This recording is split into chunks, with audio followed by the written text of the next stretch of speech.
Aloha, good morning, good afternoon, good evening, depending where you are on this fast forward planet, wrapped in so many layers of turbulent, rapid change. It's hard for folks to keep track. Today's show here on Sustain What?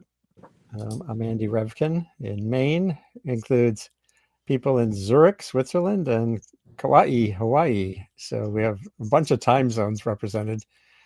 And really happy to be able to have a discussion of how technology, the powerful computer tools, data gathering, data monitoring, and then communication using data in in ways that can immerse decision makers, whether it's a homeowner or a mayor or a planner or a business, in how to future proof is a word that's tough. We're not proof. We're not going to be waterproof, water resistant. Future resistant is a good word. There's so much change, as I said, and there are layers of it. So if you're not thinking about fire, flood, and other things at the same time, you can actually set yourself up for worse problems. And we're going to talk about how technology can help cut climate and coastal risks, particularly. Just yesterday, I did a pop-up show on Juneau, Alaska, which has now a chronic issue with the suicide basin up in the mountains that accumulates meltwater from glacier, and the glacier periodically lets go of it. And luckily, they had limited losses yesterday because they were prepared. They have really good websites and tools through the investments we make as taxpayers to monitor and then forecast what's going on with these hazards like that one, a glacial lake outburst flood. Kauai and Hawaii generally face a range of hazards. Uh, you're just in a geohazard hotspot. A lot of the most beautiful places in the world happen to be hazardous. So today we're going to hear from Alan Clinton, who is a planning officer for the county of Kauai and is working on ways to foster better decision making and community inclusion in making those decisions. And also from Esri, this giant company many of us have never heard of that maps the world and makes storytelling through information more feasible. Taisha Fabricius, hoping I'm pronouncing your last name correctly. You're in Zurich, Switzerland, and you're involved with, you're sort of a lead on technology applications for resilience and this kind of thing. Thank you both for being here this evening. And maybe we'll start with, I wanted to ask you each, why are you focusing your skills on this particular situation, which keeps you up at night, I'm sure, and wakes you up early in the morning, depending on the dangers and other things you're working on. And maybe Alan out in Kauai, what got you into this fix? Yeah, thanks for having me, Andy. And it's kind of funny because I oftentimes have this conversation about geohazards and some challenges. And I usually tend to say we have every single hazard known to man with the exception of tornadoes, really. But I guess glacial risks also, I don't think, are super present here in the state of Hawaii, even though we do have some snow and ice up on Hawaii Island sometimes. But GIS has really turned into an amazing tool for us to engage with our community, to communicate complicated data, and more so, especially with compound risks, compound hazards. We realize that we need to be able to communicate a snapshot of information to a very wide variety of stakeholders. And with, as I mentioned, with these compound hazards, that stakeholder list is growing, not just from planners and engineers, but also to economists, to folks in emergency management, folks that work on mitigation. And so oftentimes I will have some difficulties communicating some of the intricacies of a lot of these hazards, these challenges, the rules, policies, and programs that we implement if we don't have an hour to explain them in a lot of depth. And so having these tools gives us a lot more flexibility to kind of create a snapshot of the collective hazard risk, who the different stakeholders are, and provide a much more nuanced and tailored approach to communicating a lot of our hazard risks and potential mitigation solutions. Well, especially when you add rapid change in the picture.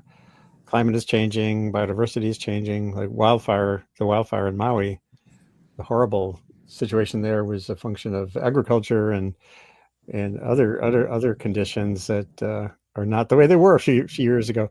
And I'm recalling Ian McHarg was this great data visualizer from the 1960s, and he would meet with a city like Minneapolis, and he would have his Mylar overlays. Yep. Here's the geology, here's the water, and now it's very different. Now, Taisha, that brings us to you. So what got you focused on this arena? You obviously, having technical skills, you could be working on anything. Yeah, very true. No, for me, I'm going to throw a few cliches into here probably, but like for me, it's always been about, I want to be working on something that I feel like I have an impact doing. So yeah, you know, there is no planet B. I'm here for a short amount of time in all of this. So I want to, you know, do my best to make it count. And I feel like, yeah, working for a company like Esri in my case now, it gives me the opportunity to create tools, software products, all these things that people like Alan are able to use on the daily. That's actually helping people like Alan make a difference. Yeah, and that difference happens then all around the world, and then hopefully, eventually, we're all better prepared for everything that lies ahead. I'm trying to. Oh, here we go. I was trying to get something set up here, and here's one of the portals where some of these tools now exist. For those who don't know the phrase ArcGIS, maybe Taisha, you could explain what's the back end of something like this? I mean, so there's, yes, ArcGIS is Esri's system, I'm going to say. Lots of different products and things come together to create what we call ArcGIS. Yeah, which is, in this case now, a web-based application. This is obviously Alan Kauai's open data hub. So within this data hub, it's pulling together lots of different information that I'm sure Alan can speak a little bit more to. Yeah, and we'll get into that, Alan, and then we're going to go step back from Kauai into the global picture. So, Alan, you know, you ticked off some of the threats and hazards and dynamics that you have to keep track of there in your job. How do you work to translate that into information and useful format? Yeah, so it's a great question, and we've been really excited and fortunate over the last, I'd probably say about 15, 20 years on Kauai, that we've been able to pair a variety of different web-based applications, different data sources with our actual regulatory framework for development. And so we're really trying to move beyond just making recommendations for change and helping people help Kauai create a regulatory environment that, to use some of your terminology, doesn't necessarily expand our development and to areas that could sort of increase the size of that target for potential hazards. And so that's sort of where we're really hoping to implement philosophies of geodesign and have a much better understanding of the lay of the land when it comes to our hazard landscape to reduce risk overall. And while we can do our best to plan away from hazards and particular constraints, we realize that certain hazards will come to us if we are not active in managing vegetation, if we don't handle our more upstream watersheds, and a lot of that, and I think this is really where our work on Kauai has been a bit interesting, is the jurisdictional landscape of a lot of these hazards is also very interesting when it comes to mapping laws, rules, regulation, who the stakeholders are. And I'm not really sure if there's anybody who's super interested in being a legal mapper, but in some sense that's a space that we're moving into, is trying to have a better understanding of how the law applies to different areas, and oftentimes in a changing sense. Andy, you'd mentioned the hazards certainly change, but our data is now changing. It's being updated. Right. And that's something that we've actually baked in with that sea level rise constraint district right there. We actually embedded, so that web app that you can select and click on, we actually embedded this into the ordinance formally. So this digital application is part of that law. And so while we worked with the University of Hawaii to procure the data, they had done a statewide initiative. When the new data is available, the goal is to be able to have this tool absorb the new data so that we're using the latest and greatest science to inform our regulation. And so it's a much easier legislative lift to update the data in an online viewer than it is to create a new policy from scratch and go through the whole legislative process. And so we've been really excited on that front. And more so as we're exploring new policies, we're able to do something similar with some other hazards that we're starting to explore. So Taisha, before we get into well, actually, this is part of the wider picture. I've written a lot about wildfire risk, and not just in Maui, but California, Colorado, Portugal, Greece. And one of the things that came up in California earlier this year with the horrific Pacific Palisades fire was things like grandfathered conditions. You have whole neighborhoods that burned badly because they didn't have to heed the current building codes. So somehow mapping, I think I might have even mentioned this in a wishful way in a story. Wouldn't it be great if we knew, using whatever means, where you have pockets of vulnerability in a community? Where are there still wooden shingle roofs, or where are homes not adequately buffered with? Is that the kind of thing you're thinking about, or where's the chicken and the egg? Do communities come to you, and how does Esri interrelate with those kinds of problems? Yeah, I mean, it's a good question. Obviously, like we have the tools here to help to sort of answer these questions or give people more insights into potential vulnerabilities, things like that you just mentioned. But the cities, the county, like the different areas, the different, in our case, like consumers need to actually be using it, right? Because everything in this world has a location in some way, shape, or form. Everything can be anchored into the real world. And so if we sort of create, so in my line of work, the word digital twin is pretty common.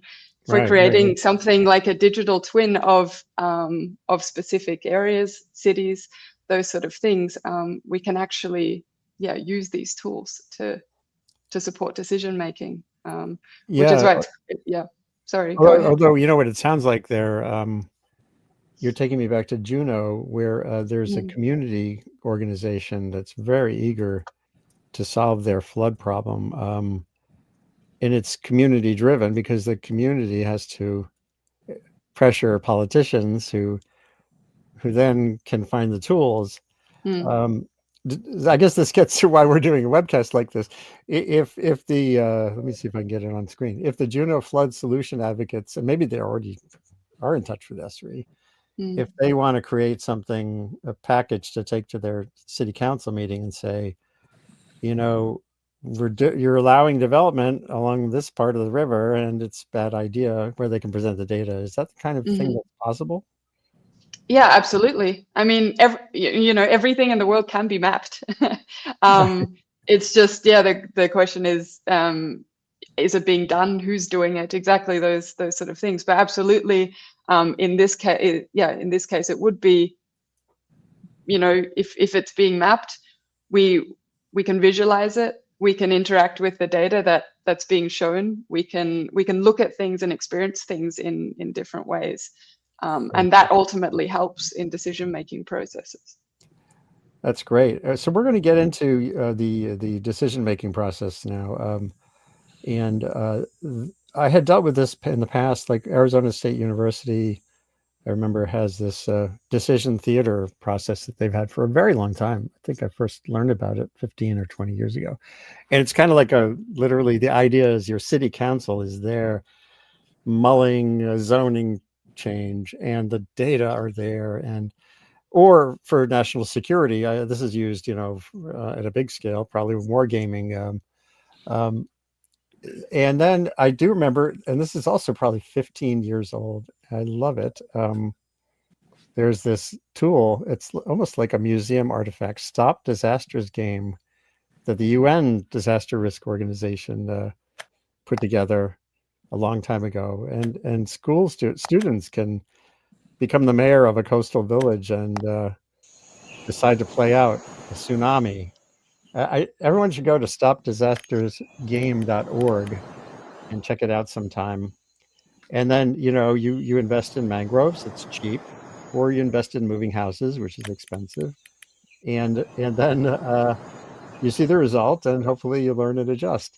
And that takes us to, I could actually play out the thing, but we probably don't have time. See, it gives you all that stuff.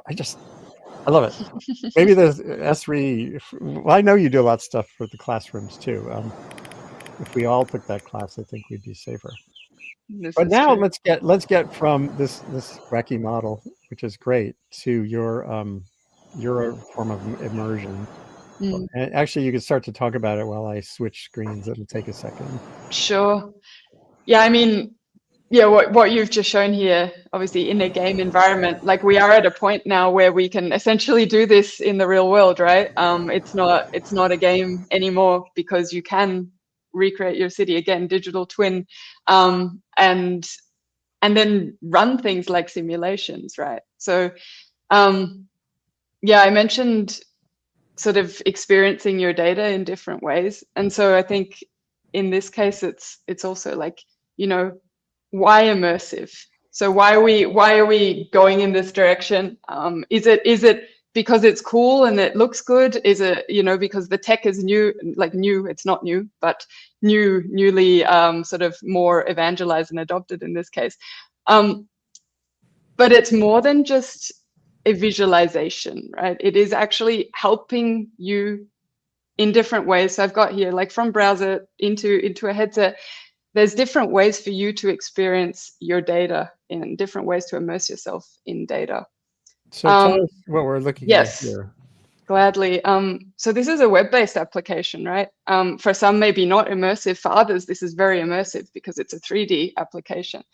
And so this is Zurich. There's a river going through Zurich called the Siel, and we're simulating now, what would happen if we increase the water flow. And so this is a simulation that we're visualizing in the web, and you can actually then see the impact that it would have, the actual flooding that would occur, and then what the impacted buildings are and how heavily they're impacted. So this is already, a more immersive way of seeing data, right? Of course, this data exists also in table form, for example, or in charts and maps of some sort. But actually being able to see it helps a lot. And then taking it even further, sort of on the full, like bigger immersive perspective, like here we are, this is it's called a BIM model, building information model. This is the actual Stuttgart main station, modeled obviously very, very exactly for urban planning, for architecture. But actually being able to go in now in this case and walk through and actually experience the data sort of at human scale, that again, that just helps with making the right decisions ultimately.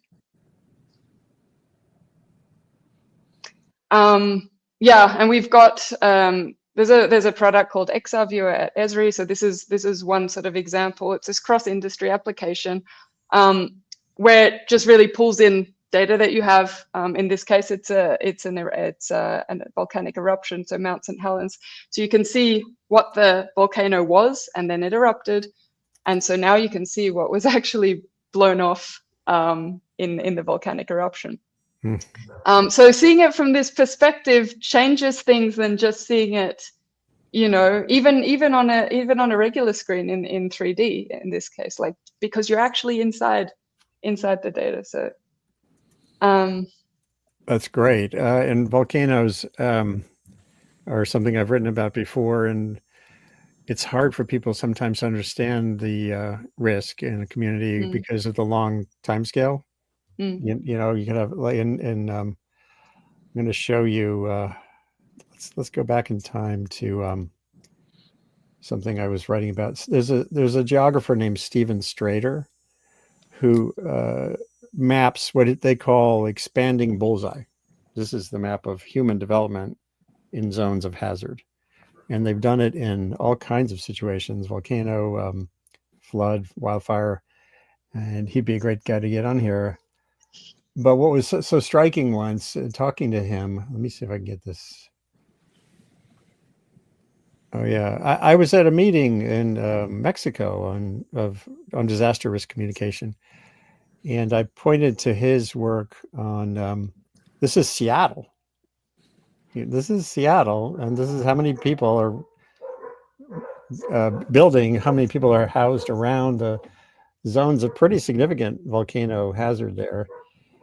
And he said this interesting thing. While I was at this meeting, I reached out to him on Twitter, and he said, "I'm not much of a land use planning or policy expert. While my expertise lies in the realm of examining hazards and how those are changing through time, my knowledge about what is being done from a disaster preparedness or land planning standpoint is limited. I can only comment on what I believe needs to be done." So he's not in the decision science space. How much of this, we have the tools we're talking about, which are great, but how much needs to be done to integrate arenas, experts in these different realms? And maybe to you, Alan, on that, because that seems like a really important part of making this more than just a cool widget. Yeah, absolutely. And I think we alluded to this a little bit at the beginning, but realizing that it really does take the whole community oftentimes to move forward with these approaches. And so I think that is reflective in the way that we try to assemble our visualizations, our data, our planning processes to ensure that it's accessible and really tailored to our community's needs. And here on Kauai, that means also understanding the human geography, the cultural features, how people feel about different spaces, what we're learning for discussions about things like manage retreat, or trying to move away from hazardous zones. It's very expensive to relocate physical public infrastructure. And at the same time, too, people are really hesitant to move away from the community that defines their identity. And so even though they may be in a hazardous area, what we've been seeing throughout our discussions about managed retreat, coastal hazards, is really until those hazards are lapping up against the actual structure, or so that there's some type of property failure so that your structure or your house is no longer livable. That's really where people more often than not start to get the comfort with the idea of relocation. But before that, it can be a really hard communication challenge. And so as planners, we want to be mindful that we don't expand that bullseye, so to speak, and realize that the combination of private property rights with sense of place attachment create really strong barriers to prevent relocation. And we need to be sensitive to all of our community's concerns. But that does present a need for us as a planning department, as a county, to not only be planning for the future, but we realize that we're gonna have to accommodate some of these hazards. And so how do we adapt in place as well is another question that we're trying to navigate and communicate different types of information and data to homeowners, to assessors who do home inspections.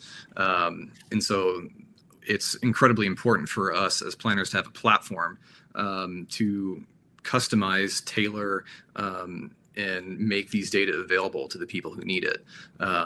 So I think we're moving in that direction more and more to kind of provide the information to contextualize these really challenging decisions. That reminds me of the conversation I did after the Maui, the Lahaina fire in Maui, that included someone working with the indigenous Hawaiian community on mapping the cultural and ecological history of Lahaina, which was very revelatory in terms of hazard and future planning and the like.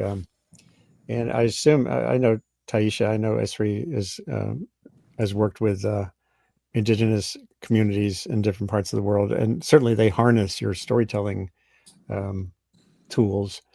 Maybe you could just talk about that, like who does the mapping, how important is it to have that full dimensional conversation to build the decisions? Yeah, I mean, I feel like, everything we're talking about today, it's everyone's problem. Everyone needs to do their part in some way, shape, or form, right? And that means, obviously corporations working together amongst one another, working together with the public, of course. Alan mentioned making sure that information is available to the public, giving people ways to add information to these different databases, to make sure that we've got open standards as well. Like obviously coming from a technological perspective, but it is on us as technology providers, and I don't mean just Esri, I mean in general, right? That the work that everybody does do, that all kind of can play together as well, right? Because that is the way that we're going to actually, help to make a difference. Oh, that's really good. That's a really important point too. In Hawaii, in Kauai, are there examples that have already come to the fore? Like, what's for Alan? What's urgent for you, or in that sense? I was going to ask you about the tsunami. That recently occurred in the Pacific that generated there was significant uncertainty about how bad the waves would be. But does the sea level rise work also informs inundation? The inundation question is just different in terms of speed, but how do you adapt and adjust to that kind of thing? Yeah, so it was very unfortunately timely in some sense for this discussion. We got notified, I believe, around I think maybe 1:45 locally or 2 o'clock that the earthquake had occurred, and at first it was reported at 8.0 magnitude, and realizing that was already one of the more close to the top 20 of the most significant earthquakes recorded on record, knowing on Kauai historically that we've had earthquakes in the Aleutians and other areas in the 40s and 50s that did lead to very substantial social and private property losses. And so there is certainly a known familiarity with tsunami hazards in the state of Hawaii, generally speaking. It's still in the collective knowledge of many of our kapuna and the elderly in our community. And so this was a very interesting event. And as soon as I saw it had gone up to an 8.8, we had already been on our way to the Emergency Operations Center to start providing GIS support to our incident management team. It was in 2018 when we had it's sort of called a rain bomb, we just call it, an overwhelming amount of rain. We had hit a national rainfall record of about 49.4 inches within a 24-hour period. And that created substantial flooding on the north shore of Kauai. And so I think every single year from 2018 through all of COVID, we had a federally declared disaster ongoing on Kauai. And so our incident management team and our response folks have been, we don't always ask for more hazards, but they've become very well trained and familiar with a lot of these tools. We leveraged the Esri platform for our damage assessments. And we've been able to integrate even with things like Motorola solutions and others that handle our radios so that we can communicate to police and immediately showcase on all of their officers in the field displays where the tsunami hazard zones are, the extreme and the regular tsunami zone hazard areas, and they were able to establish roadblocks to prevent people from going into these locations while the tsunami was approaching Kauai. So we were very fortunate that we were able to link those systems together for a coordinated response. And on Kauai, we only saw, I don't want to guess, but we were watching live the transmission of the ocean level. And for the most part here on Kauai, we didn't experience lots of wave overtopping. We saw a gradual rise of the ocean and then a lowering. So we were really fortunate and lucky because a 6.8 magnitude earthquake had done devastation to Hawaii in the past. And so an 8.8, which is, I think, 7th most powerful in history, certainly warranted a full activation of our emergency response team. Amazing. Yeah. Well, I've written about the Cascadia threat, which on the Pacific Northwest, which anyway, the Pacific is a unifying thing when it comes to earthquake risk, because 300 and something years ago, when the earthquake in 1700 on that Pacific Northwest fault offshore Cascadia, the only reason folks know it happened was because they recorded it in Japan in the year 1700 on that day, the day the waves arrived. So it's important to pay attention and make sure data flows speedily. And it's also important for people to understand that there's not, thinking of something as a false alarm is probably a mistake. I don't know, Alan, if you get some of that feedback sometimes.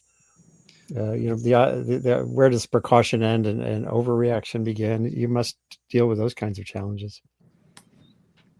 Yeah, and by all means, I think we are very familiar, because Kauai actually doesn't have a roadway network that fully connects around the island. It's a bit of a horseshoe.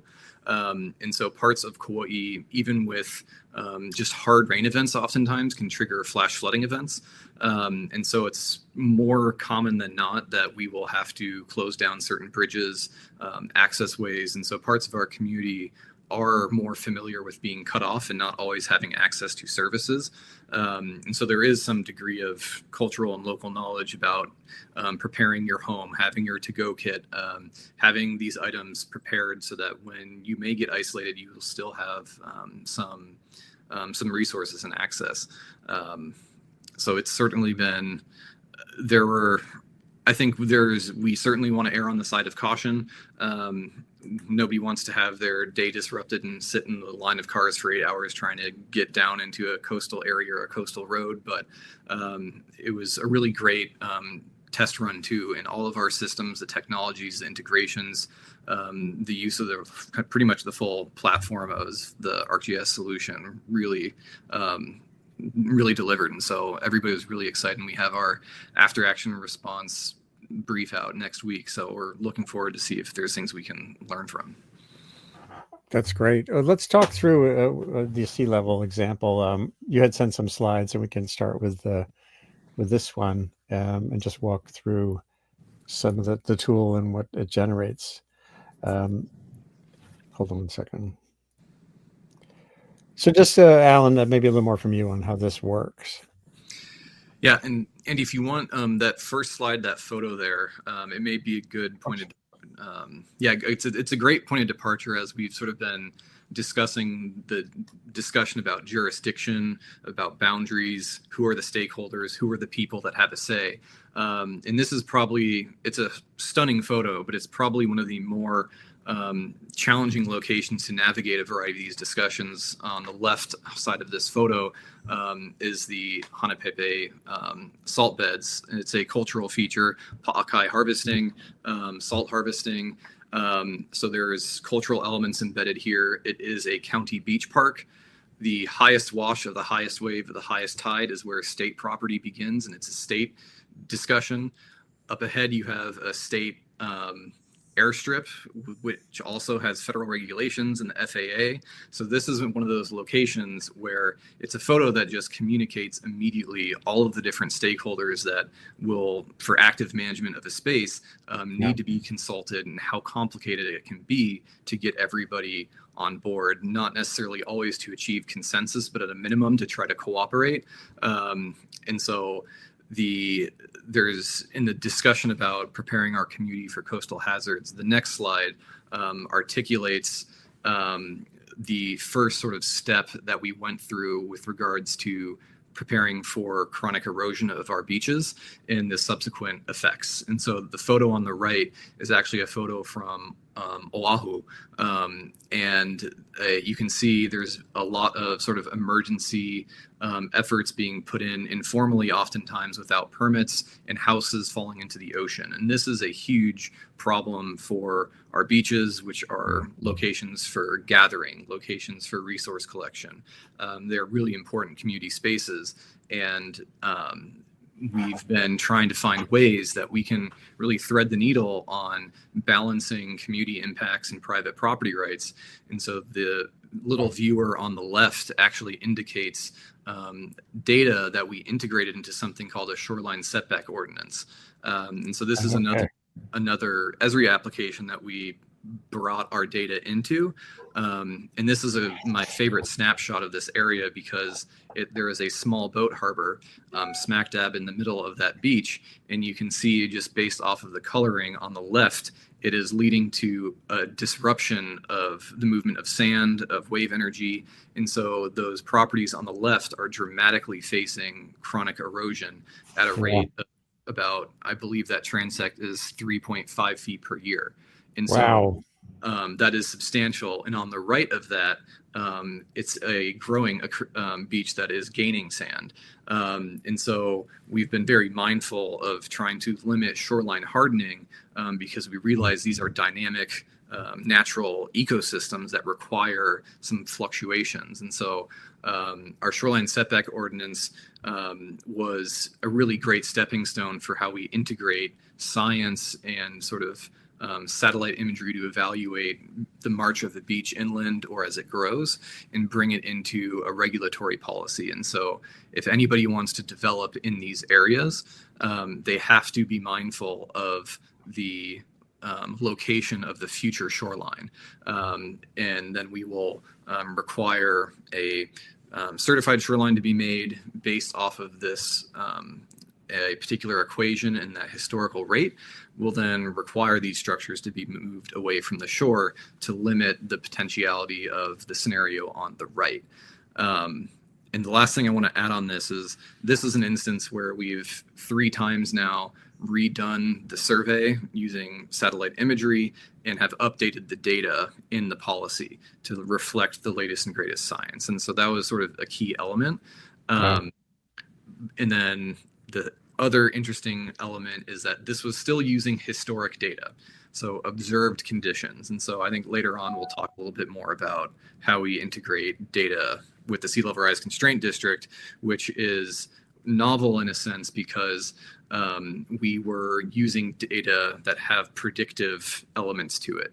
We're trying to, the question then becomes, does the law respect in private property rights, does the law respect our best predictions about the future to require behavior change in our built environment?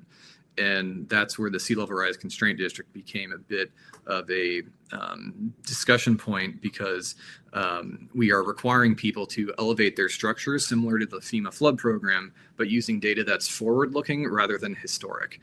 And that's sort of where the question then becomes a little bit larger, is navigating the legal pathways, pairing the right mitigation practice to the right data, and figuring out how those can work in tandem is really that's sort of where the proof in the pudding is where we are trying to figure out the best way to integrate all of these pieces and not lead to a lawsuit every single day. And so this constraint district was adopted in 2020, and we haven't yet been sued on this, and that's encouraging.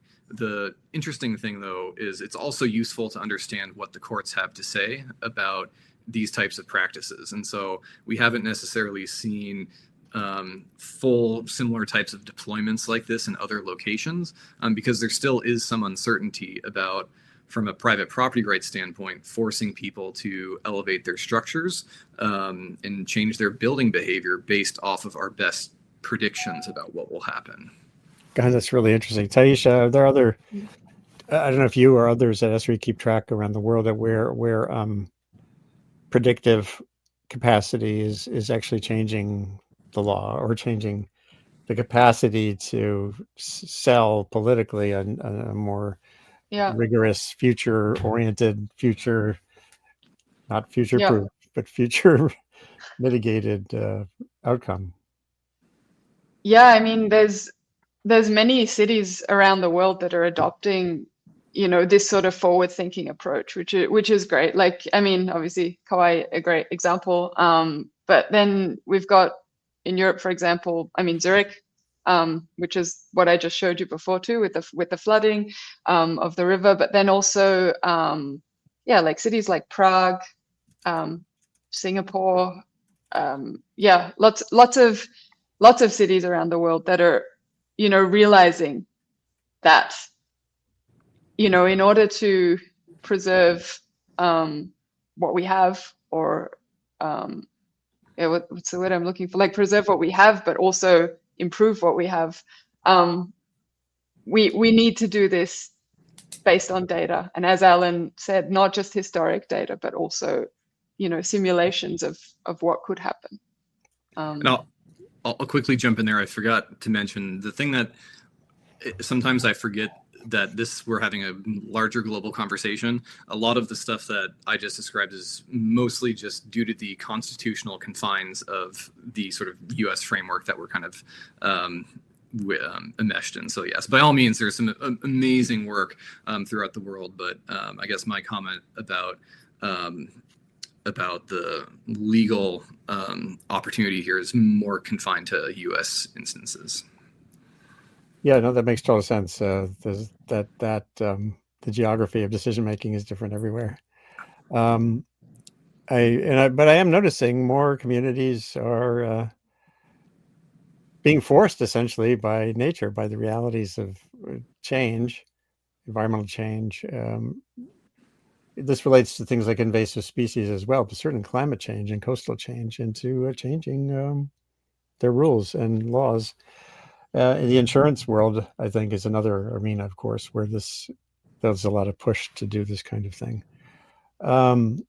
In a perfect world, Taisha, I assume every town or community will have some kind of way to, at a town meeting, be looking at a screen and Yes, using data actively in their debates. Is that part of what you feel? 100%. Yeah, that is the perfect world, the utopia, I think, at this point. But I mean, what we are seeing is, I mentioned big cities, but there is also smaller cities, smaller villages that are also, adapting some form of what we're discussing here now. Something that works for them, and again, something that allows for collaboration. Because that's ultimately how things are gonna get done, right? Well, and we live in a world right now where, unfortunately, there's so much falsehood and disinformation that it's hard for people to well, it used to be that you look at the same data and maybe have different positions, but now people have in their heads or in their social feeds actually just completely different data, even on things like vaccination, et cetera. It's kind of a nightmare. So if there's a way to create that reliable platform to facilitate, constructive discourse, cooperation, amid difference, it sure feels like a great place to be going. I'm going to show a couple more things that Taisha had set up too, just to give across what's possible here. This was another one of your experiences. Maybe you could describe what's exactly happening. Sure. I'll just wait for it to load onto the screen, unless it's just me that can't see it. It's playing right now, I think. Okay. All right. I still can't see it, but I'm assuming what you're looking at now is sort of this collaborative experience in Wellington. It's just a short clip, so Andy, you might have to keep replaying it. But what we've got here is, I mean, this is in a headset now, right? But we've got two people collaborating in this virtual world, and I mean, this is real data from Wellington, New Zealand. Obviously, another example of a city that's very forward thinking in this respect as well. So you could do a walking tour of. So you can do a walking tour. Exactly. You can experience.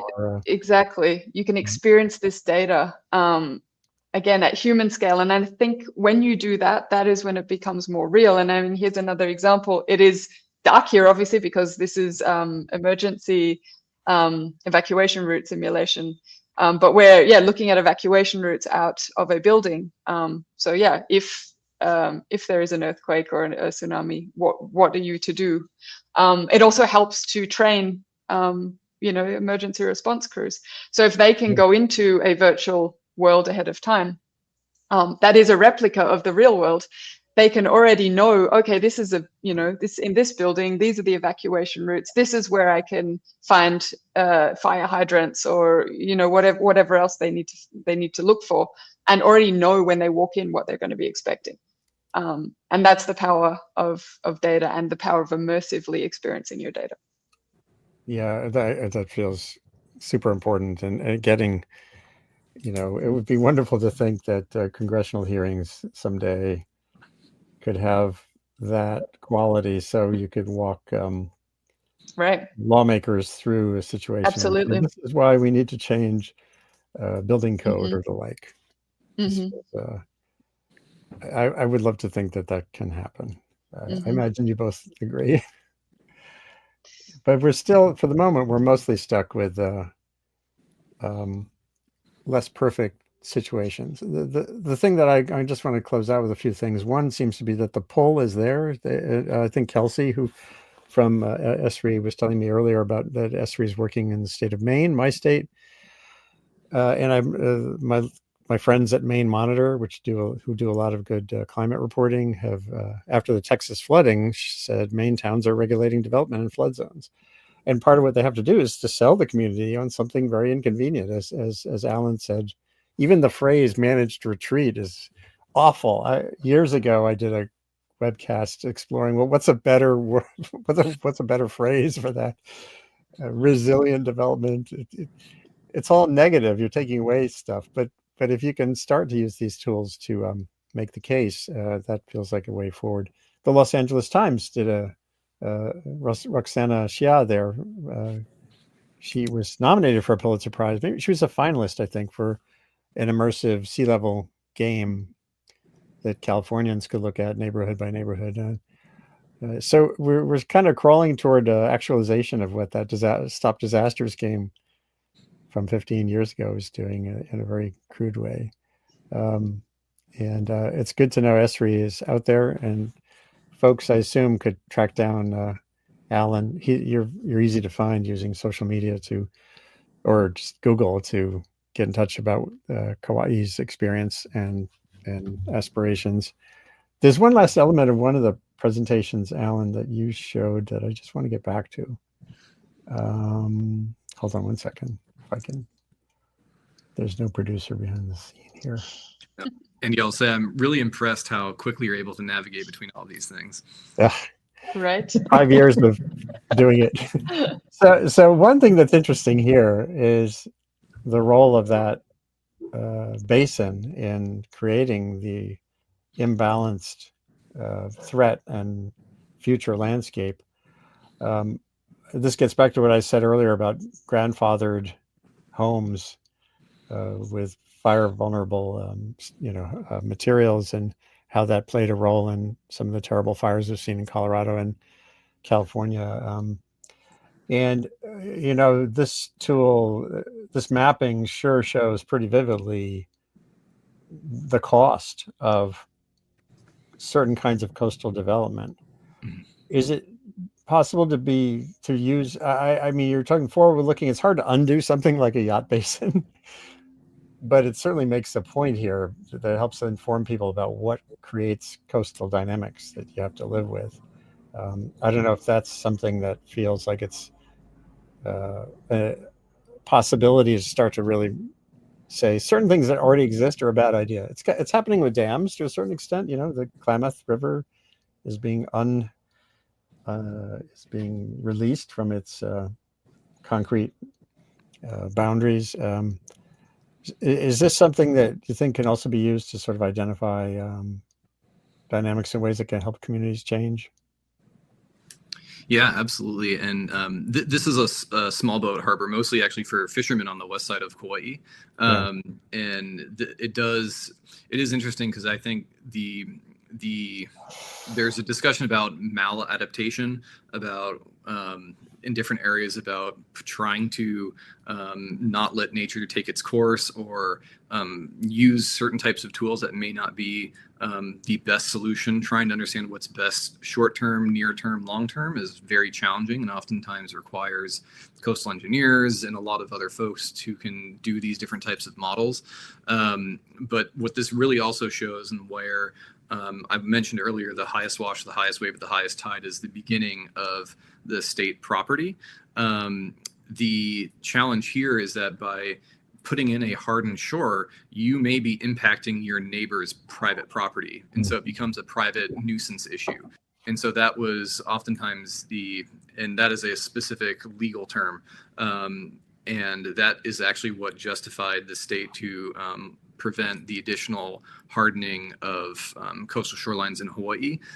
There are exceptions for larger projects, things that have lots of study, but generally speaking, the situation that you've seen on the right of that like mesh that homeowners put down to try to preserve their sand, their rocks, those types of informal actions are no longer allowed. Interesting. Yeah. Well, what's that? There was a paper on the end of stationarity a long time ago that everything is in flux, and we have to get comfortable with change to a certain extent, and that will mean some inconvenient changes in old, long-standing norms. Actually, right where we live here on an inlet in Maine, we've had pretty bad coastal erosion from some anomalous storms, winter storms, and we're working on some living shoreline stuff, but it's mainly slowing things down. It's not giving in. It's not trying to impede nature doing its thing. Yep. Well, I can't thank you both enough for coming in at the two inconvenient hours. You from Zurich, Switzerland, and Kauai, one at the end of a day, the one at the beginning of a day. Thanks so much for being part of this conversation on Sustain What. There's lots more to discuss. Anytime Esri or has a new tool out, think about coming on to talk about it. And hopefully we won't have to get in touch with Alan when there's one of those hazards manifests. There are many of them there and elsewhere. This is Andy Revkin in Wabanaki Territory in Down East Maine. And this has been Sustain What, from Kauai to your town, how tech can cut climate and coastal risks and make us all a little more comfortable with the future that involves a lot of change and requires a lot of data and monitoring and preparedness to address. Thanks for being part of it. Hold on one second. And anyone who's watching, you can share the links that you've been watching on with anyone. They all become the archive video. And we are about to go off the air.